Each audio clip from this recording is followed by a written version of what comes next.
Good morning, children. Let us see question number 7. That was a single question that was left clear. Actually, this is an activity. Question number 7. In a squared sheet, draw two triangles of equal areas such that the triangles are congruent. Second, the triangles are not congruent. What can you say about their perimeters? Okay, children. Let us see, in a squared sheet. Actually this question should have been done clear in a squared paper, that is graph paper, but the graph paper is not available, so we will see it here only. In a squared sheet, draw two triangles of equal areas. Here see part 1 we are doing here, that is the triangles are congruent, two triangles of equal areas. Here see, this is part 1, this is part 2. For this is the figure for part 1 and this is for part 2. Two triangles ABC and triangle this EDC are there. Two triangles are there, triangle EDC here. So here you write for first area of a squared sheet, draw two triangles of equal area. Area of triangle ABC equal to 1 upon 2 into base into height, equal to 1 upon 2 into what is the base, that is BC, into height is AB, equal to 1 upon 2 into base 3 into height is 4. 2 2 is 4, that is equal to what? 3 2 is 6 square centimeter. Okay, now area of triangle EDC, equal to again 1 upon 2 basis into CD into height ED, equal to what? Equal to 1 upon 2 CD is given to be 3 centimeter into height is 4. 2 1 is 2, 2 is 4, equal to again 3 2 is 6 square centimeter. Okay, their areas are same. Okay, children. Now what area of triangle? This implies that you can write down area of triangle ABC equal to area of triangle EDC. See, such that the triangles are congruent. Clear? Now here, now let us show the congruence. Now here, now in triangle ABC, and triangle EDC, what AB equal to? AB equal to this ED, AB equal to ED equal to 4 centimeter, that is given. Clear? BC equal to AB equal to ED equal to 4 centimeter, that is given. BC equal to CD, BC equal to DC, that is also given to be 3 centimeter, that is given, children. What else is given? AC equal to what? AC equal to EC, this is given to be 5 centimeter, that is given. This implies that what? This implies that triangle ABC is congruent to triangle EDC, that is by all the three sides of one triangle are equal to the corresponding three sides of another triangle, that is triple S rule. So they are congruent by triple S rule.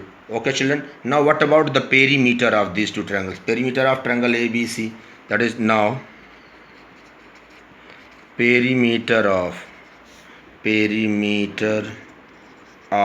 triangle ABC equal to what is the perimeter? AB plus BC plus AC equal to 4 plus 3 plus 5 equal to 4 plus 3 7, 7 plus 5 equal to 12 centimeter. Perimeter of triangle ABC, it is now this one. Now children, perimeter of triangle EDC, perimeter of triangle EDC, perimeter of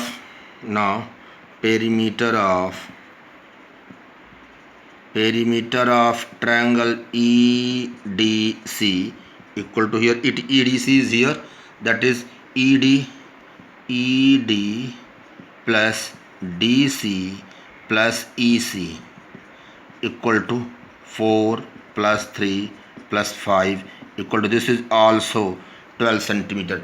So children, here we have seen that if we draw two triangles of equal area, clear, here they are congruent and their perimeter their perimeter is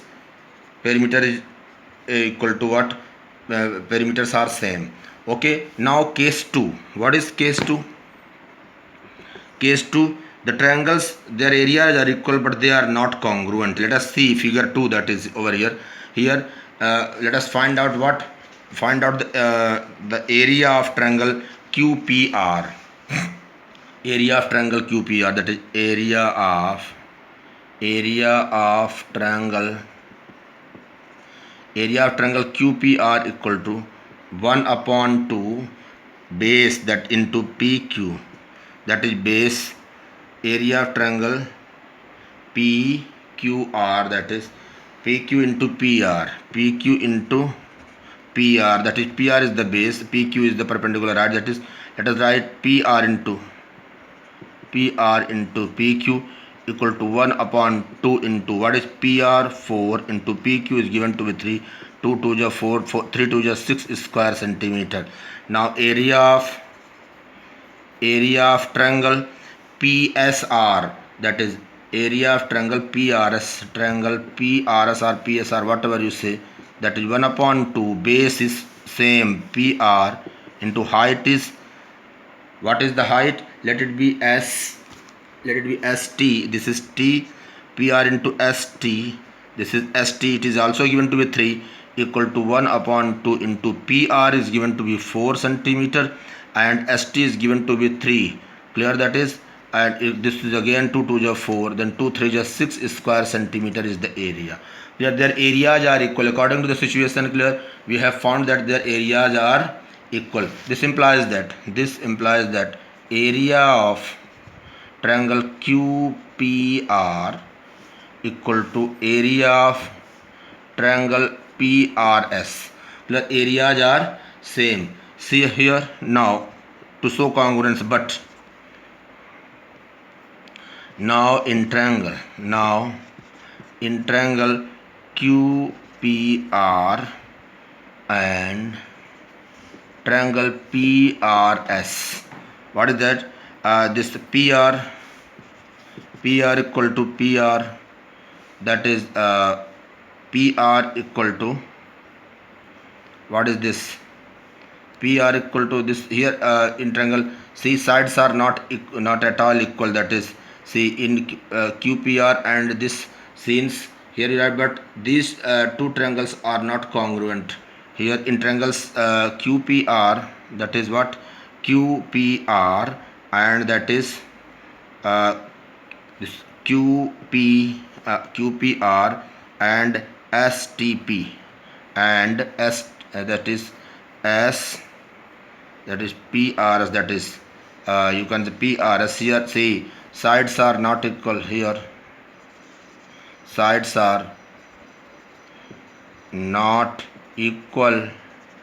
This implies that this triangle QPR is not congruent to, is not congruent to triangle PRS. Okay, they are not at all congruent, but these two triangles are not congruent. Their perimeter, let us see, perimeter of triangle QPR equal to 3 plus 4 plus 5 equal to 7 plus 5 equal to 12 centimeter, clear, and perimeter of triangle PRS equal to 4 plus 3, that is what? A perimeter of triangle PR 4 plus 3 plus 3, 4 plus 3 plus 3, this is also 3 centimeter, children. 4 plus 3 plus 3, that is 4 plus 3 7, 7 plus 3 equal to 10 centimeter. Here perimeters are not equal.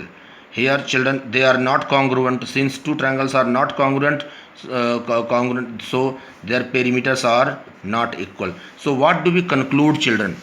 What do we conclude clear with this question?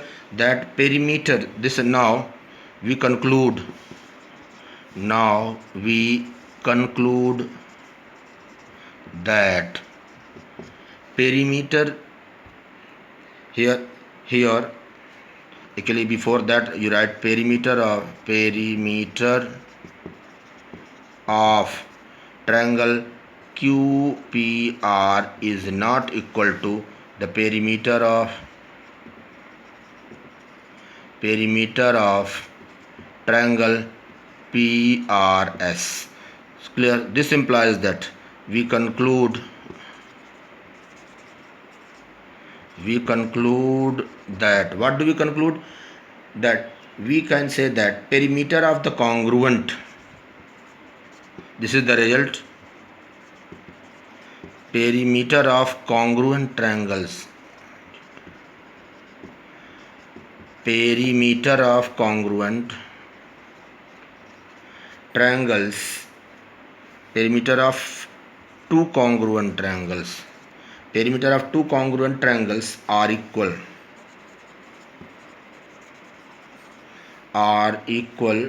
and perimeter of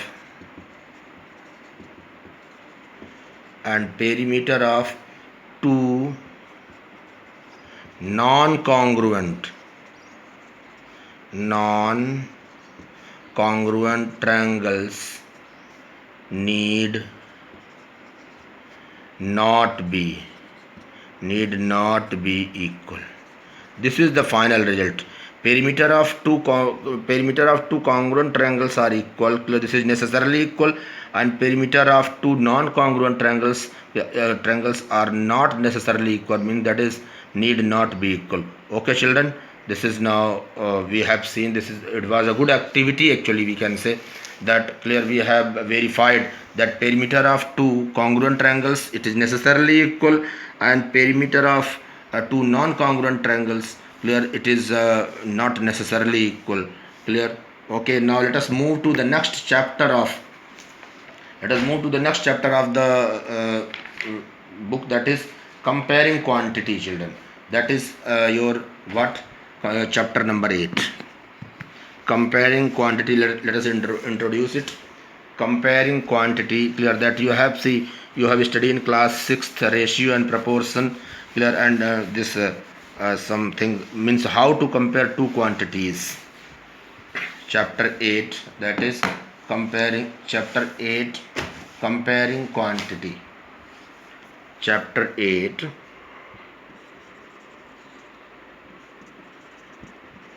comparing quantities. COMPARING, comparing quantities, that is QUANTITIES. Comparing quantities. What does it mean? Comparing quantities means how to compare two quantities. Clear? We can here one thing is very much important, that to compare two quantities, it is very much important that units of both the quantities must be equal. This comparing means to compare. Quantities means you can say quantity means quantity, or any data you can say. So what is this comparing quantity? That here note one important point, let me emphasize that. To compare two quantities, to compare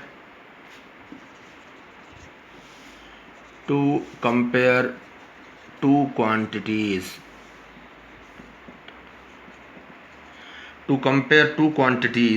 the units must be the same. The units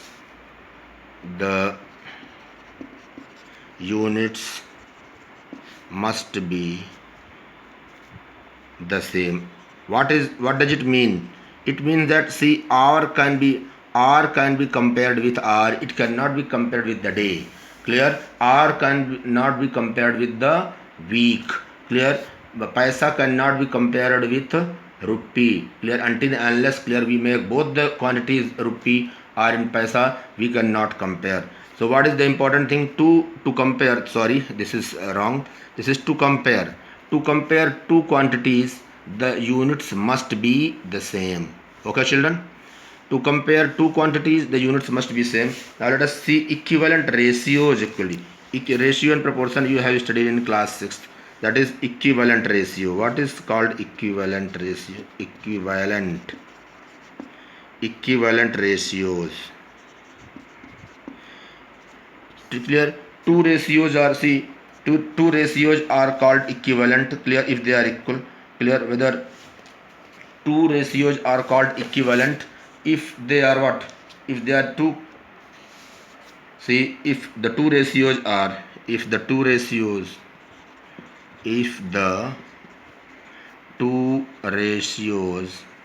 are equal, then we say that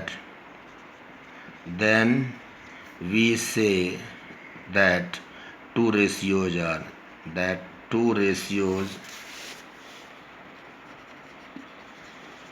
are equivalent.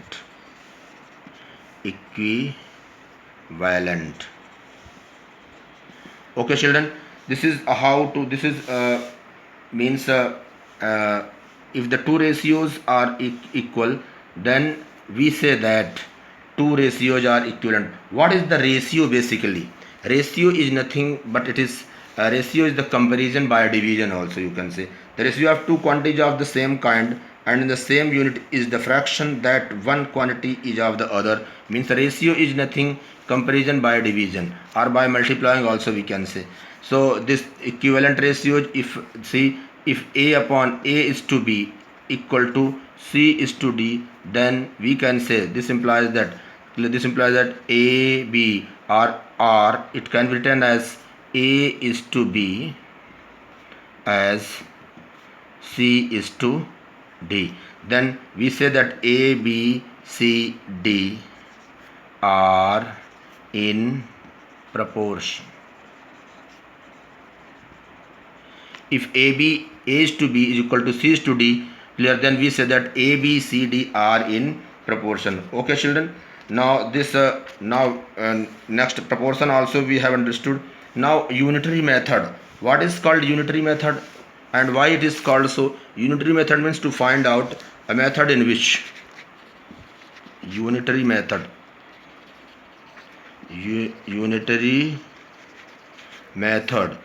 Unit means one. A method in which the value of unit quantity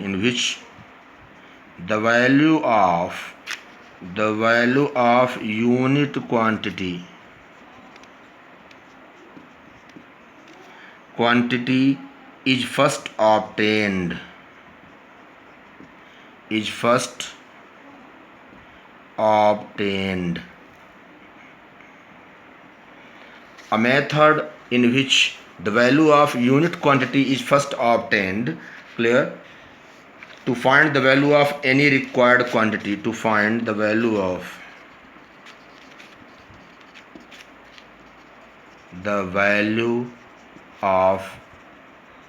any required quantity is called unitary method, is called unitary method.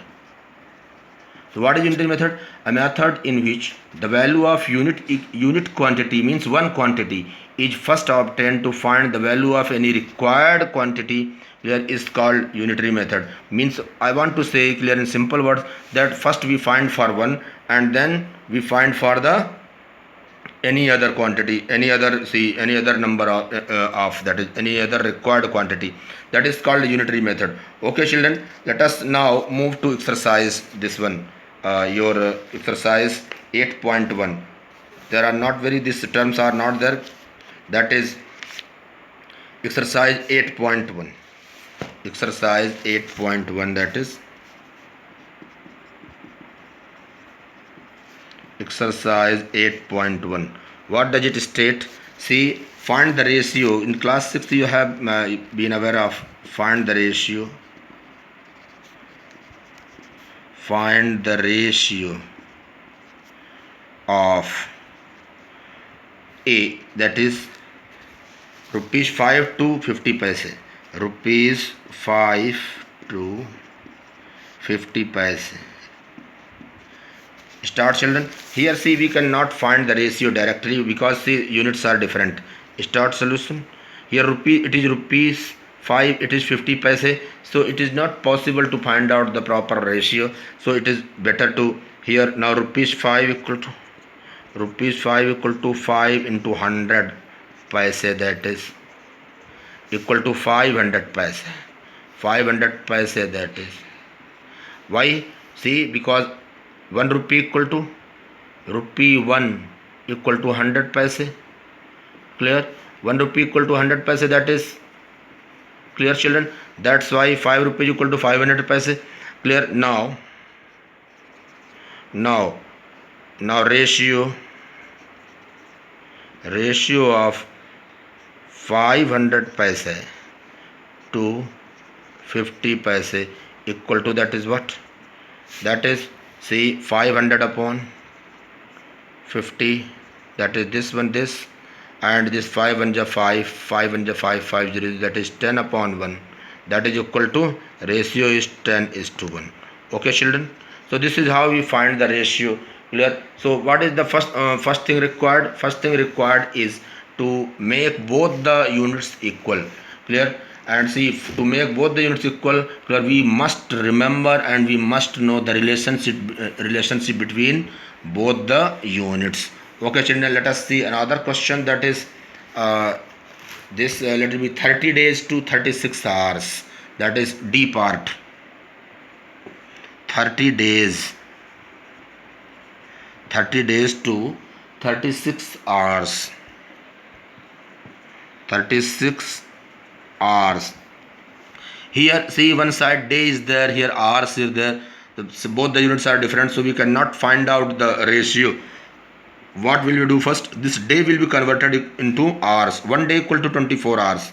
Here 30 days equal to 30 into 24, that is hours. That is why you write down 1 day equal to 24 hours. Clear? So this implies this is 4 3 ja 3 4 ja 12, 1 is carry over, 3 2 ja 6, and 1 7, and 1 0 is there, that is 720 hours. Let us see, 30 multiplied by 24, that is 3 4 ja 12, and 3 2 ja 6, and 1 7, 720 hours are there. Now ratio of 720 hours to 36 hours equal to what? 720 upon 36. One more thing you have to keep in mind, children, while finding the ratio, that see, ratio of 720 hours, 720 is written first and 36 is written, clear, at this second order. So 720 will always be the numerator. First number will be numerator and second number will be denominator over here. 720 is numerator because it is in first order, and this is 36 in second order, so it will be taken in denominator. Now you cut it down, that is 36 1 ja 36, 36 2 ja 72, and this 3600, that is 20:1, that is 20 upon 1 equal to, and finally it is 20:1, and that is the ratio. So this question number 1 we have seen, clear, that how to find out the ratio, clear, and we concluded that we found that, clear, if two quantities are in the same ratio, clear, then only we can find out the correct ratio, otherwise it will be very difficult. In a computer lab, clear, children, in a computer lab there are 3 computers for every 6 students. How many computers will be needed for 24 students? Okay, children, in a computer lab there are 3 computers for every 6 students. Clear? How many computers will be needed for 24 students? Okay, how will you solve it?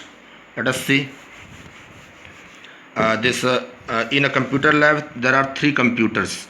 Clear? 3 computers. Here you write down 3 computer, that is question number 2. 3 computers one side, 3 computers here. Then how many students are there? Then 3 computers, then 6 students are there. 6 students. Clear? Then if how many computers will be needed for 24? Here X computer is there. X computer. Clear? Then how many students will be there? That is 24 students. 24. So what ratio of computers here? Ratio of computers equal to ratio of students. Ratio of computers equal to ratio of students. So it is 3:x. 3:x equal to, clear, 6:24. So let us write down. This implies that 3 upon x equal to 6 upon 24. This implies that by cross multiplication 6x equal to 3 into 24. This implies that x equal to 3 into 24 upon 6. That is 6 1 ja 6, 6 4 ja 24. This implies that x equal to 4 3 ja 12 computers are needed. 12 computers. 12 computers are needed. 12 computers are needed for 24 students. For 24 students. Okay, children. So did you find the answer? 3 computers are sufficient for 6 students. So how many computers are needed? Clear? This for 24 students. 3 computers are sufficient for 6 students. So how many computers are needed for 24 students? This question you can solve by unitary method also, and by the method of ratio and proportion. Ratio of computers is equal to ratio of students. Clear? Number of computers increasing in the same ratio as the number of students is increasing. So ratio of computers equal to ratio of students. That is 3:x equal to 6:24. 3 upon x equal to 6 upon 24. By cross multiplication, this is 6x equal to 3 into 24 and x equal to this much, and this x equal to 12. 12 computers are needed for 24 students. That is your answer. Okay, children, that is enough for today's class. Thank you and have a nice day.